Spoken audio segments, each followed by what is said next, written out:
Agenda pertama setelah dilantiknya Wali Kota Surabaya, Tri Risma hari ini menjadi Menteri Sosial Republik Indonesia adalah kunjungan kerja penyandang disabilitas hari Minggu 27 Desember 2020 di Kecamatan Jambon, Kabupaten Ponorogo.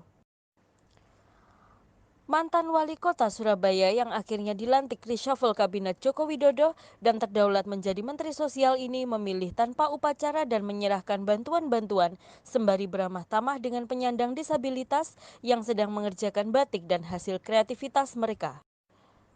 Penyerahan bantuan simbolis dilaksanakan tepatnya di LKS atau Lembaga Kesejahteraan Sosial Orsos Rumah Kasih Sayang Ponorogo, Jalan Siaga 01, Desa Krebet, Kecamatan Jambon, Kabupaten Ponorogo. Hal ini merupakan kejutan tersendiri bagi mereka, anggota Rumah Kasih Sayang.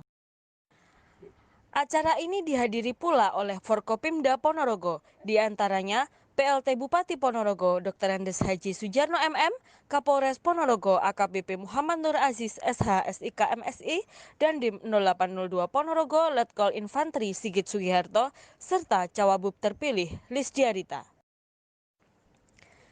Penyandang disabilitas di Desa Krebet Jambon memang cukup banyak. Mereka diberdayakan dengan berbagai pendidikan dan kreativitas di Rumah Kasih Sayang.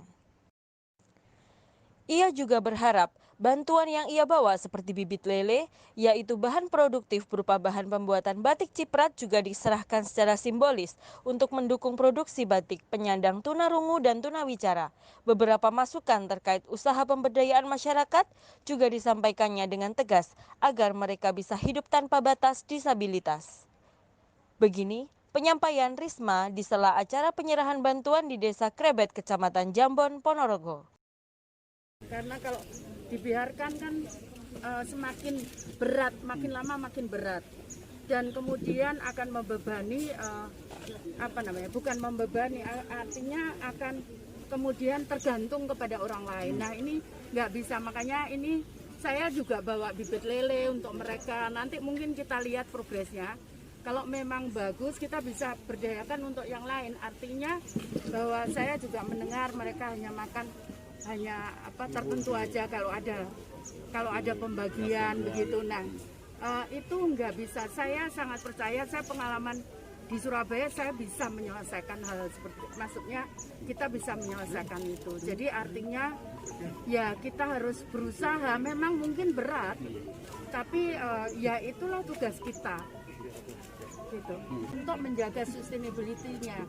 Tapi bukan dari kami, mungkin saya akan kerjasama dengan Kementerian Kesehatan supaya juga bisa bagaimana penanganan dari sisi kesehatan. Bukan ngomong semua prioritas, tapi kan saya sekali jalan gitu kan, pulang kembali ke Jakarta, tapi saya bisa mampir ke sini gitu. Nanti kalau pulang lagi saya usahakan mampir yang dekat, tapi daerah lain juga ini sekarang lagi semalam saya komunikasi dengan Rektor Universitas Negeri Papua.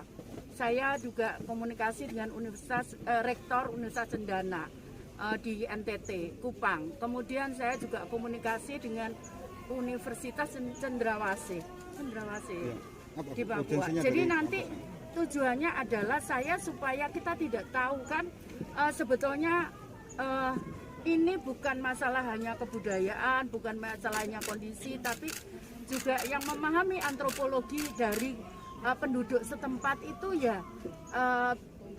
kajian dari universitas. Saya juga tidak ingin salah saat saya memberikan kebijakan untuk menangani masalah di situ, seperti itu.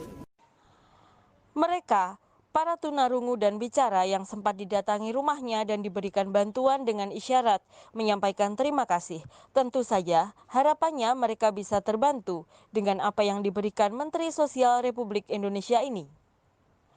Dari Rumah Kasih Sayang, Desa Krebet, Jambon, Laili Dia Rahmatika, Surya Nenggala, Ponorogo melaporkan.